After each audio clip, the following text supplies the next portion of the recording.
প্রিয় উচ্চ মাধ্যমিকের শিক্ষার্থী, আজকে তোমাদের সবেমাত্র ফোর্থ সেমিস্টারের দর্শন শেষ হয়ে যাওয়া 2026 সালের সেই প্রশ্নপত্র নিয়ে আলোচনা করব। আর তার সঙ্গে তোমাদের আমি আজকে বলবো তোমাদের যে 2026 সালের যে প্রশ্নপত্র, তাতে কিন্তু আমার দেওয়া সাজেশন একদম 100%, এমনকি 200% কমন। এখানে তোমরা প্রশ্নপত্রে দেখতে পাবে, যারা আমার চ্যানেলে ধারাবাহিকভাবে ভিডিওগুলো দেখেছো, একদম অথবা মানে 2x যে ফর্মুলা আছে, মানে হয়তো চারটের মধ্যে দুটো করতে বলেছে, তো চারখানায় কিন্তু কমন আছে। তো দেখো, আমি সেই প্রশ্নগুলোর আনসারগুলো একটু আলোচনা করব। যারা মোটামুটি আনসারগুলো করে এসেছো একটু মিলিয়ে নেবে, তাহলে তোমরা বুঝতে পারবে কি তোমাদের নাম্বারটা 40-এর মধ্যে কত আসছে। সর্বপ্রথমেই তোমরা দেখতে পাচ্ছ এটা ফিলোজফি 2026, তোমরা প্রথম পেজ, তারপরে চলে এসো। তোমাদের এখানে লেখা আছে বিভাগ ক। দেখো 2 নম্বরের প্রশ্ন তোমাদের 5টা করতে হবে। প্রথমে লেখা আছে এখানে 10টি প্রশ্নের মধ্যে যে কোনো 5টি প্রশ্ন। প্রথম প্রশ্নটা, সত্যাপেক্ষক বচন কাকে বলে? একদম কমন প্রশ্ন। এই প্রশ্নটার আমি একদম প্রশ্ন সহ উত্তর আমার চ্যানেলে কিন্তু আপলোড করে দিয়েছিলাম। দ্বিতীয় প্রশ্ন, যেগুলো লজিক্যালি, সেগুলো আমি শুধু তোমাদের উত্তরগুলো বলে দেবো। যেগুলো প্রশ্ন উত্তর জাস্ট শুধু বলে দেবো, এগুলো কমন এসেছিল। দ্বিতীয়, একটি দ্বিপ্রাকল্পিক বচন কখন সত্য হয়? তোমরা জানো দ্বিপ্রাকল্পিক বচন মানে হলো ত্রিপুল বার। কখন সত্য হয়? যখন দ্বিপ্রাকল্পিক বচনের একটি বচন উপাদান মিথ্যা হয়। হ্যাঁ, যখন দ্বিপ্রাকল্পিক বচনের দুটি বচন উপাদান সত্য কিংবা মিথ্যা হয়, তখন দ্বিপ্রাকল্পিক বচন সত্য হয়। আর দ্বিপ্রাকল্পিক বচনে যখন একটি বচন উপাদান সত্য বা একটি বচন উপাদান মিথ্যা হয়, তখন দ্বিপ্রাকল্পিক বচন মিথ্যা হয়। বাস এইটা লিখে দিলেই 2 মার্কস পেয়ে যাবে। এবার দেখো এখানে শূন্য শ্রেণী কাকে বলে? তোমরা জানো যে শ্রেণীর বাস্তবে কোনো অস্তিত্ব নেই, সেই শ্রেণীকে শূন্য শ্রেণী বলে। তারপরে শূন্য শ্রেণীর বুলিয়ান ভাষার আকারটি লেখো, তাহলে কি হবে? এস ইকুয়াল টু 0 কাকে বলার পরে এতটুকু লিখলেই ফুল মার্কস হয়ে যাবে। ডিতে তোমরা দেখতে পাচ্ছ নিচের বাক্যদ্বয়কে, মানে এই যে দুটো বাক্য আছে, বুলীয় লিপিতে ব্যক্ত করো। তাহলে কেবলমাত্র শিক্ষকরাই প্রগতিশীল। তাহলে তোমরা লিখবে তর্কবিদ্যাসম্মত আকার নিয়ে, তারপরে এটাকে বচন করবে। কি হবে? এটা আমি এখানেই করে দিচ্ছি তোমাদের। সকল লেখক হয় শিক্ষক, সকল লেখক হয় শিক্ষক। কি বলেছে? বুলীয় লিপিতে ব্যক্ত করো। তাহলে যেহেতু এটা এ বচন উদ্দেশ্যবিধি চেঞ্জ হবে, কেবলমাত্র আছে বলে, তাহলে সকল লেখক হয় শিক্ষক। নিয়ের বুলীয় ভাষ্য তুমি লিখবে। বুলীয় ভাষ্য কি হবে? এ বচনের S P bar equal to 0। ব্যাস, তুমি তর্কবিদ্যাসম্মত আকার বলে বচনটা করে নেবে, তারপরে বুলীয় লিপি বলে লিখবে, তারপরে S P bar equal to 0, তাহলে হয়ে যাবে। দ্বিতীয় প্রশ্নটা দেখো, কোনো কবি সৎ নয়। তাহলে এটা তর্কবিদ্যাসম্মত আকার লিখবে, নিয়ে তারপরে এরকম করে দেবে দেখো কোনো কবি নয় সৎ। কোন বচন এটা? ও বচন। তাহলে কোনো কবি নয় সৎ, ও বচন। নিয়ে তারপরে এখানে বুলীয় ভাষ্য লিখবে, নি ও বচনের বুলীয় ভাষ্য কি হবে? S P bar not equal to 0। একদম ফুল মার্কস হয়ে যাবে। দেখ নম্বর ই, প্রতিটা প্রশ্নই তোমাদের কমন ছিল। দেখো দেখতে পাচ্ছ এখানে ব্যঞ্জচিত্রের মাধ্যমে সামান্য সহার্থক বচন এবং বিশেষ সহার্থক বচনকে প্রকাশ করো। ব্যঞ্জচিত্রের মাধ্যমে সামান্য সহার্থক বলতে গেলে কোন বচন? এ বচন। তাহলে এ বচনের ব্যঞ্জচিত্র করতে গেলে বুলীয় ভাষ্যটা হবে S P bar equal to 0। তারপরে দেখো এর একটা তুমি ব্যঞ্জচিত্র শর্টকাট করে দিচ্ছি তোমাদের। এরকম হবে তোমার এই প্রথম ঘরটা কিন্তু চিত্রায়িত হবে এইরকম। ঠিক আছে? তো এসপি তুমি তো জানো এখানে বার দিতেই হয়, এরকম হবে। আর বিশেষ সহার্থক মানে আই বচন, তাহলে বুলীয় ভাষাটা কি হবে? SP not equal to 0। শর্টকাটে ভেন চিত্রটা দেখে নাও, এরকম ঘর করবে, নিয়ে তারপরে এখানে কি করবে? মিডিলে ক্রস হয়ে যাবে এসপি। ব্যাস, এই ঘরটা মেন ফ্যাক্ট নয়, এই ঘরটা চিত্রায়িত, মিডিলটা ক্রস হবে। পরিপূরক শ্রেণী কাকে বলে? তোমরা জানো মূল শ্রেণীর বিরুদ্ধ শ্রেণীকে পরিপূরক শ্রেণী বলে। যেমন ছাত্র যদি মূল শ্রেণী হয় উদাহরণ, তাহলে পরিপূরক শ্রেণী হবে ছাত্র। ব্যাস, ঠিক আছে? তো বা এস এরকম লিখে দেবে, এস বার। নিবেশন দৃষ্টান্ত কাকে বলে? উদাহরণ সহ ব্যাখ্যা করে। একদম কমন প্রশ্ন ছিল, এই প্রশ্নটাও কিন্তু আমি আমার চ্যানেলে আপলোড করে দিয়েছিলাম। তারপরে বচন ও বচনাকারের মধ্যে দুটি পার্থক্য, এই প্রশ্নটা আমি দিয়েছিলাম। একটি সংযোগিক বচন কখন সত্য হয়? এটা লজিক আমি একটু বলে দিই। একটা সংযোগিক বচন কখন সত্য হয়? যখন সংযোগিক বচনের অন্তর্গত দুটি বচন বা দুটি সংযোগী সত্য হয়। যখন সংযোগিক বচনের অন্তর্গত দুটি সংযোগী সত্য হয়, তখন সংযোগিক বচন সত্য হয়। যেমন টি ডট টি সমান টি, এরকম লিখে দেবে তোমরা। নেক্সট একটা প্রশ্ন দেখো, লজিক, এটা দেখতে পাচ্ছ তোমরা। এই লজিকটা তোমরা পি ভেল কিউ তারপরে ইম্পাইজ আর ইম্পাইজ এস মিথ্যা হলে আর এর সত্য মূল্য কি হবে? এই প্রশ্নটা অলরেডি আমি একটু আগেই করে নিলাম তোমাদের সময়টা বাঁচার জন্য। এই প্রশ্নটা কিভাবে করতে হবে, আর এর সত্য মূল্য বার করতে হবে। তো দেখো অলরেডি আমি এটা করেই রেখেছি এখানে।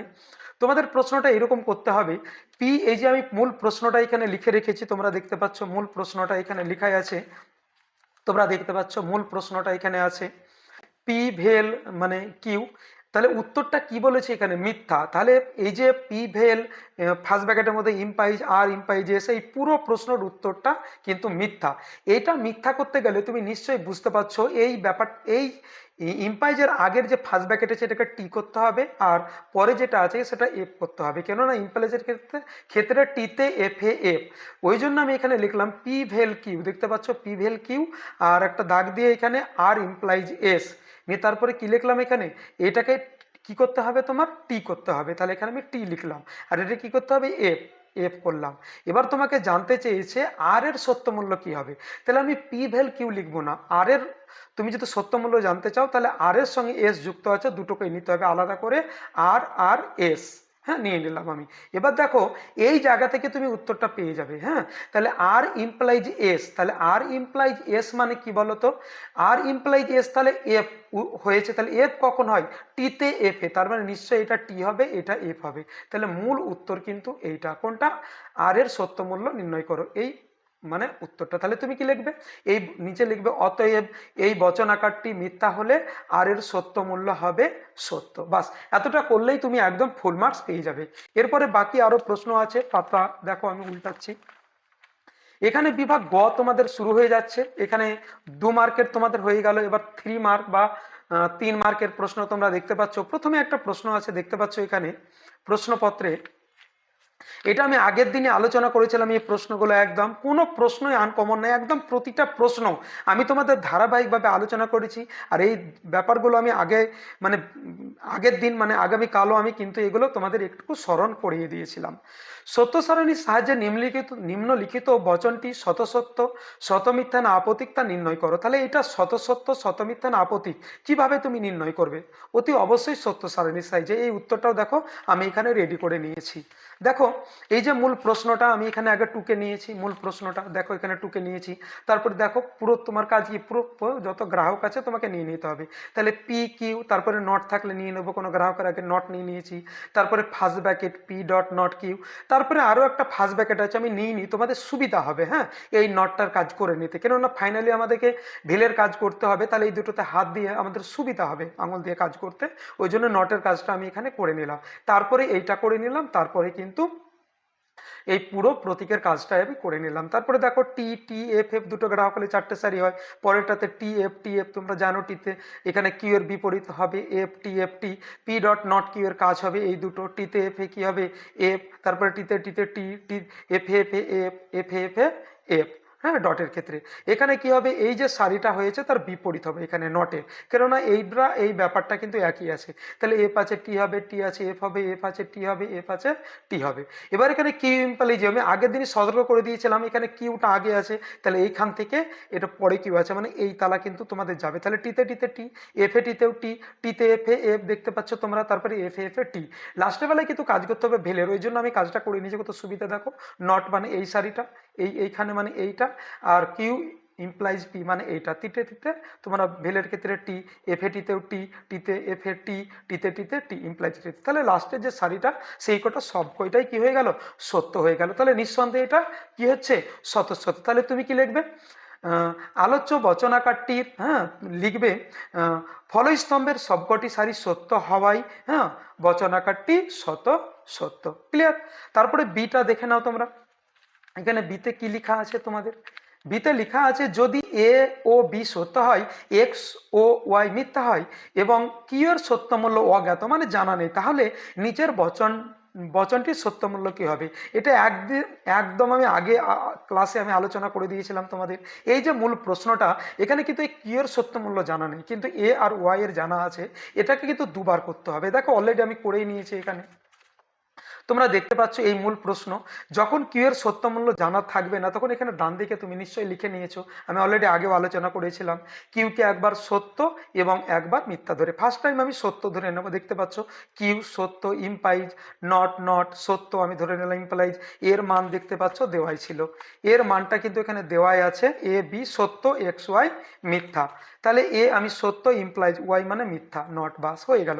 এখানে দেখো ইমপ্লাইজ আমি বন্ধনীটা দিলাম, তারপরে টি ইমপ্লাইজ, তারপরে এখানে দুটো নট আছে, ডাইরেক্ট তুমি কাজ করতে পারো তুমি, তবে ধাপে ধাপে কাজ করাটাই তোমার জন্য বেটার হবে। তাহলে একটা নট রেখে দিলাম, আর একটা নট টি মানে এফ হয়ে গেল ইমপ্লাইজ, তারপরে চলে আসলো টি ইমপ্লাইজ, তাহলে নট এফ মানে টি বাস চলে এলো, তারপরে দেখতে পাচ্ছ আবার তৃতীয় বন্ধনী, তারপরে এখানে চলে আসো, ব্যাকেটটা রেখে দেবে যেহেতু পুরো কাজটা হচ্ছে না এখানে, টি ইমপ্লাইজ নট এফ মানে কি টি বাস ফার্স্ট ব্যাকেট ইমপ্লাইজ, তারপর টিতে টিতে এখানে টি হয়ে যাচ্ছে, তারপরে আবার চলে এসো টিতে টিতে টি, ইমপ্লাইজটা চলে এলো টি, টিতে টিতে টি, এইটা আরও একবার করো, এটা টি হয়ে গেল, এবার দ্বিতীয়বারে আমি এফ ধরে নেব, এখানে দেখো আমি কিউ এফ ধরে নিয়েছি, এফ টি এর মান সত্য, ওয়াই এর মান মিথ্যা, ঠিক আছে। তো তো তারপরে দেখতে পাচ্ছ এখানে এফ ইমপ্লাইজ আমি একটার কাজ করব, নট টা রেখে দিলাম, নট এফ মানে এখানে টি ইমপ্লাইজ নট এফ মানে টি, তারপরে চলে এসো ওখানে এফ ইমপ্লাইজ নট টি মানে কি এফ চলে আসলো ইমপ্লাইজ, তারপরে চলে এসো ওখানে টিতে টিতে টি,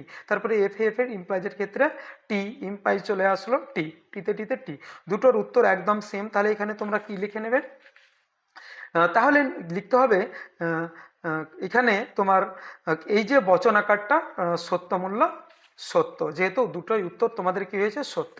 তারপরে তুমি চলে এসছো সত্য মিথ্যা বচন আকার কাকে বলে, এখানে তুমি লিখবে যে বচন আকারের ফলস্তম্ভের সবকটি সারি মিথ্যা হয় তাকে কি হবে, সত্য মিথ্যা বচন আকার বলা হয়। উদাহরণ সহ ব্যাখ্যা করো, যেমন সত্য মিথ্যা কি হবে, পি ডট নট পি, এরকম তুমি যদি করে নাও তাহলে কি হবে, এখানে তুমি করে নিতে পারো পি তারপরে নট পি, তারপরে এখন এরকম করে নিতে পারো পি ডট নট পি, এটা সত্য সারণী সাইজে, একটাই লেটার আছে গ্রাহক মানে ওই জন্য সারি হবে দুটো, টি এফ, তারপরে এখানে কি হবে এফ টি, তারপরে দুটো কাজ করো টিতে এফ এ এফ, এফ এ টিতেও এফ, তোমাকে এগুলো শত মিথ্যায় দেখতে পাচ্ছ, এই যে মূল যে বচন মানে উদাহরণ দাও শত মিথ্যার, এই যে শত মিথ্যা হয়ে গেল, আমি এই উদাহরণটা নিয়েছিলাম, উদাহরণ সহ ব্যাখ্যা করে এই যে উদাহরণ আমি দিয়ে দিলাম, এখানে তুমি আমাকে লিখবে ফলস্তম্ভের সবকটি সারি মিথ্যা হওয়ার কারণেই এই বচন আকারটি কি মিথ্যা, বাস এতটা করলে একদম এই যে 3 নাম্বার আছে একদম ফুল মার্কস তুমি পেয়ে যাবে। এইগুলো আমি নিয়ে অনেক আলোচনাও করেছি।